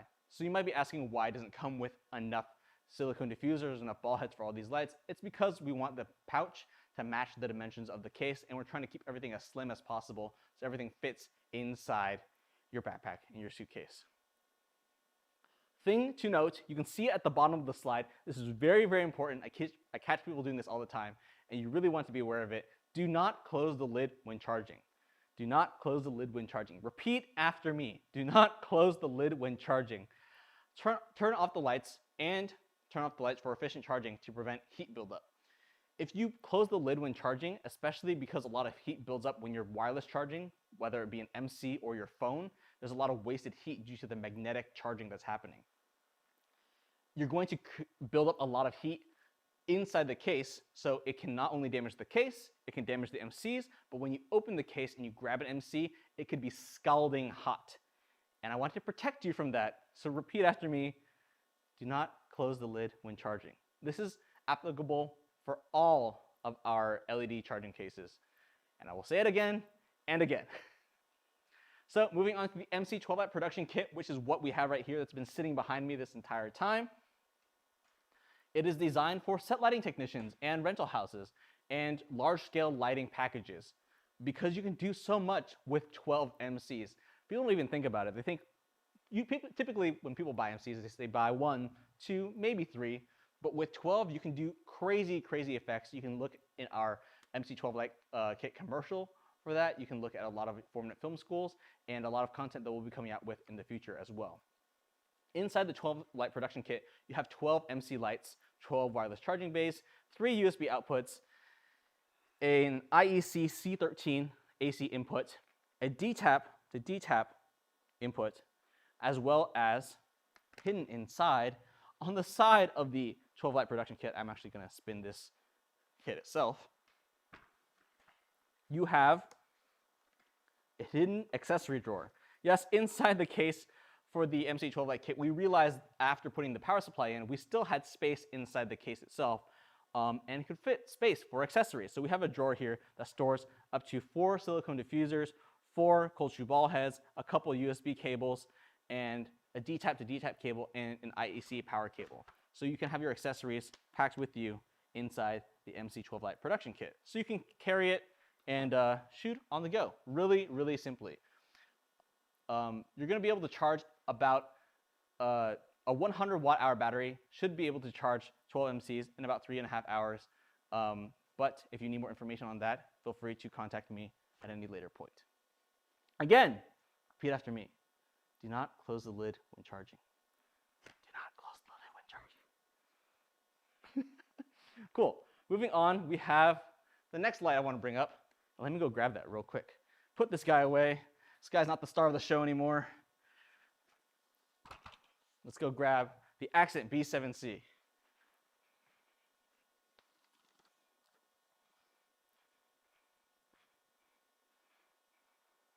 Here we have our kit of Accent B7C LED lights. You might say, they're not connected to any power, how are they still on? That is because the B7C is the only filmmaking smart bulb designed for filmmakers with a battery inside of it. So it is an RGB LED smart bulb. At 1 meter, it has an output of roughly 124 lux. That's not what matters most. If you want to equate it to some sort of tungsten equivalent, I would say it's roughly about, in white light mode, a 50 watt incandescent household bulb equivalent. It has a power output of up to 7 watts and a max power draw of up to 12 watts. And uniquely, it has the same color chipset as the Nova P300C, meaning it can dip down to that 2000 Kelvin color temperature and up to that 10,000 Kelvin color temperature natively. And because of that, it still has that high SSI of 85 in tungsten. The B7C has an E26 or E27 lamp socket, so you can screw it into any compatible lamp socket like that. And it has a toroidal diffusion cover that allows us to get a 160-degree beam angle, and of course a field angle that extends a little bit wider than that. The distribution curve you can find actually in the manual for the B7C. Moving on, controlling of the B7C. You have onboard controls and Sidus Link controls. So you might be thinking, most smart bulbs on the market that you know, you can only control from an app. That's the Philips Hue app, that's the LifeX app, that's another brand's app, or the Sidus Link app. That's true. You unlock so many functionalities of the B7C in the Sidus Link app. You can adjust color, you can adjust effects like I'm doing right now. I'm running a magic program sequence with these bulbs. CCT, source match, all these kinds of things you can do with the app. But the B7C is unique in that it's not only the only filmmaking app, filmmaking bulb to do this, it's pretty much the only bulb period that has onboard controls beyond a single on and off switch. So with the power button, you can double tap it to actually switch between CCT presets, 2000 Kelvin, 2700 Kelvin, 3200 Kelvin, all the way up to 6500 Kelvin, just like we have with the 300X, just like we have with the Amarans, because ease of use is important. Ease of use is important. You don't want to have to pull out the app every single time you're setting up a light bulb. If you just need to throw up a light, if you have 10 seconds and you need to throw a light into some lamp socket that may or may not have power, turn on the B7C, throw it to 2700 Kelvin, use the plus and minus buttons to adjust your intensity as needed, and get out of there right before your DP calls action and camera rolling. That's what the B7C allows you to do. And of course, if you have more time, you can do pre-programmed effects like with Magic Program, like you see right here. Because the B7Cs, like the MCs, are Sidus Pro effects compatible, meaning the MCs and the B7Cs are compatible with Magic Program, they're compatible with picker effects, they're compatible with manual effects, and they're compatible with music effects.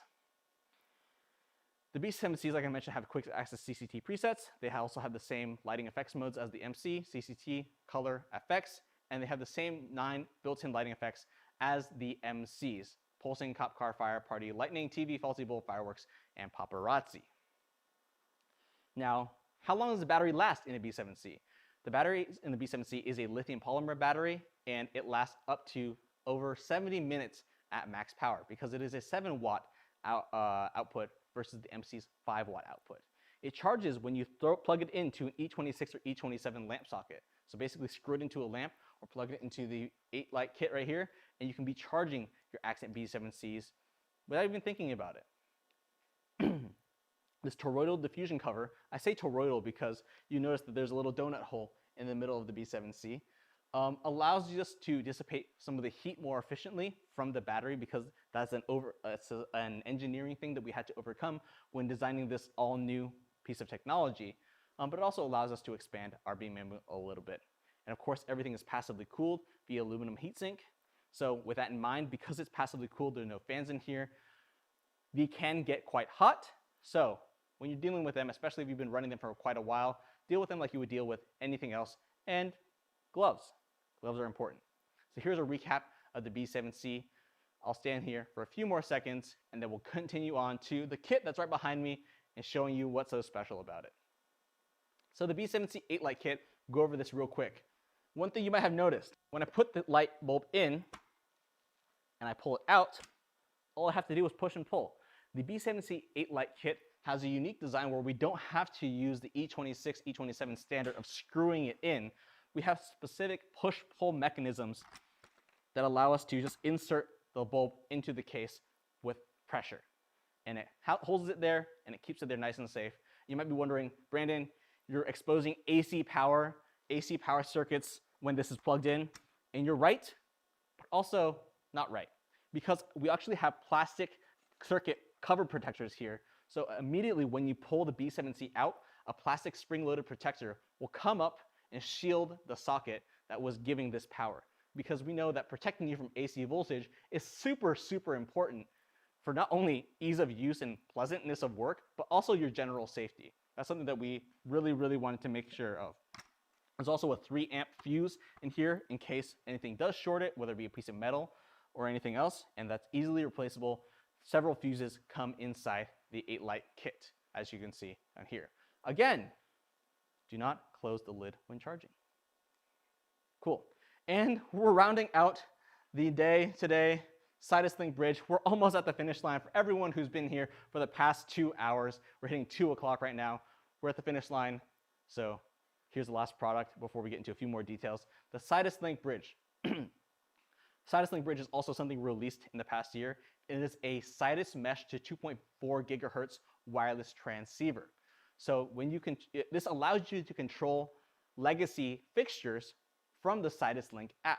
So how does this requires me to explain a little bit about how Sidus Link works. We'll get into that more next week, but as a brief overview, basically Sidus Link uses Bluetooth mesh technology to connect from your phone to our lights that also have Bluetooth mesh nodes and also allow you to trigger and create a larger network. The Sidus Link Bridge allows you to take that Bluetooth signal, converts it into the signal that before we used for the 2.4 gigahertz control into 300D Mark I, the 120D Mark I, the HR672W SNC, the Tri-A SNC, the LS1 SNC. All of these lights that take 2.4 gigahertz remote control can now be controlled with the Sidus Link Bridge. This also gives them unique lighting effects. So you can boost unique lighting effects and allows you to control them from up to 100 meters away, just like the 2.4 gigahertz remote could do before. That's 100 meters away from the Sidus Link Bridge. You can get further from the Sidus Link Bridge and still control it due to our Sidus Link mesh network, so you can control these fixtures from even further away. The Sidus Link Bridge is also great for boosting the Sidus mesh signal because it has 2 RPSMA antennas that are easily replaceable, but it also makes it so that it boosts the antenna because they're clear, they're not hidden, they're strong antennas. So it acts as a fantastic master node when you're setting up your Sidus Link scene. If you connect to this as your master node and send all signals from this Sidus Link bridge, more of your lights will be in sync. You'll very rarely disconnect from the Sidus Link network, especially if you have this on your body at all times, just like you would have with a transmitter from any other brand. Like I said before, it's compatible with these legacy lights that you can see on screen right here. Sidus Mesh enabled. What does that mean? Like I said, it's compatible with the Sidus Mesh network, and it grants actually 9 built-in lighting effects to these legacy lights. These legacy lights, aside from the 120D Mark II, which only has 5 effects, never had effects before. And the Sidus Link bridge allows them to breathe new life into these products and gives them effects, including lightning, strobe, fire, candle, paparazzi, faulty bulb, cop car, pulsing, and strobe again. I wrote strobe twice. If you didn't catch that, now you know. Cool. You might be asking, Brandon, before you said fire and candle, we didn't put in daylight lights because it couldn't have CCT variants. And that's correct. And you're not going to necessarily get the same thing out of the lights with Sidus Link Bridge either. But what Sidus Link Bridge allows you to do is for certain effects like fire and cop car, you can connect to multiple lights at one time and have these different lights trigger at different times and therefore allow you to gel them to create that CCT variance that you're looking for in those types of effects. The Sidus Link Bridge also supports Sidus Pro effects, namely one Sidus Pro effect, which is picker effects. This is the effect that allows you to capture and transmit new effects to legacy Aperture fixtures using your phone's camera. So with picker effects, I can scan a fire from a fireplace video on YouTube. I can scan a TV flicker from a video like that on YouTube. Anything that you want to find, I can scan the effect and transmit it to these other lights using the Sidus Link Bridge. Like the RCA remote, you can use the Sidus Link Bridge to control up to 12 groups of lights. That's 3 channels in 4 groups. So this doesn't mean 12 lights. This means 12 groups of lights, and you can have multiple lights in the same group. So you can control many more lights than that.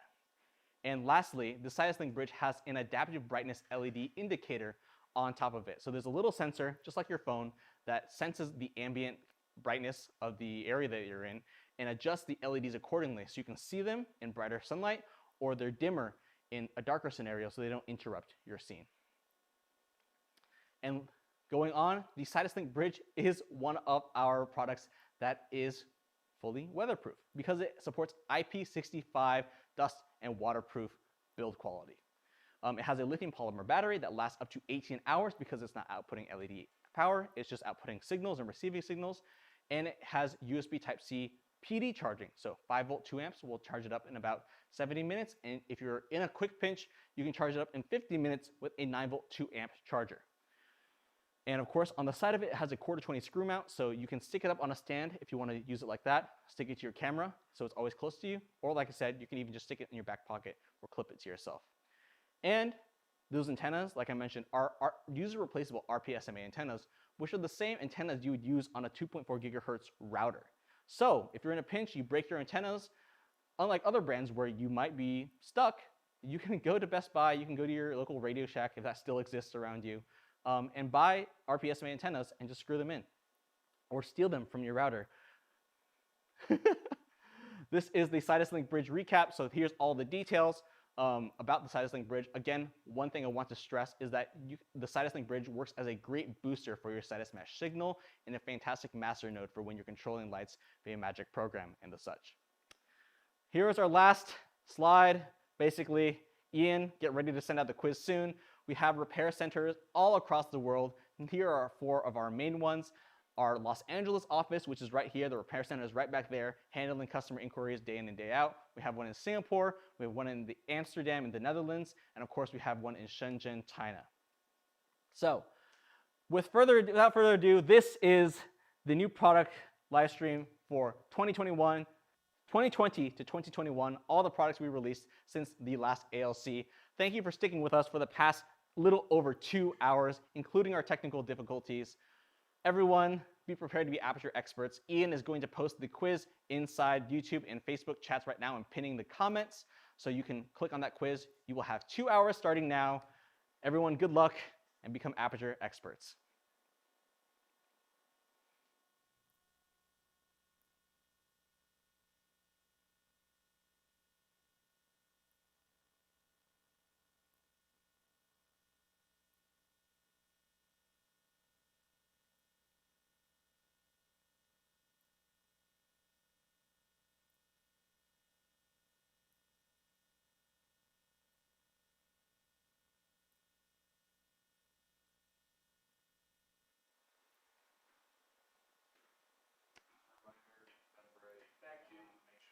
As a reminder, last minute reminder for everyone, this is the quiz. This is the 30 question quiz for winning an Aputure M9. However, if you want your actual Aputure Lighting Certification, make sure to take the epic 100 question test that is going to be next week.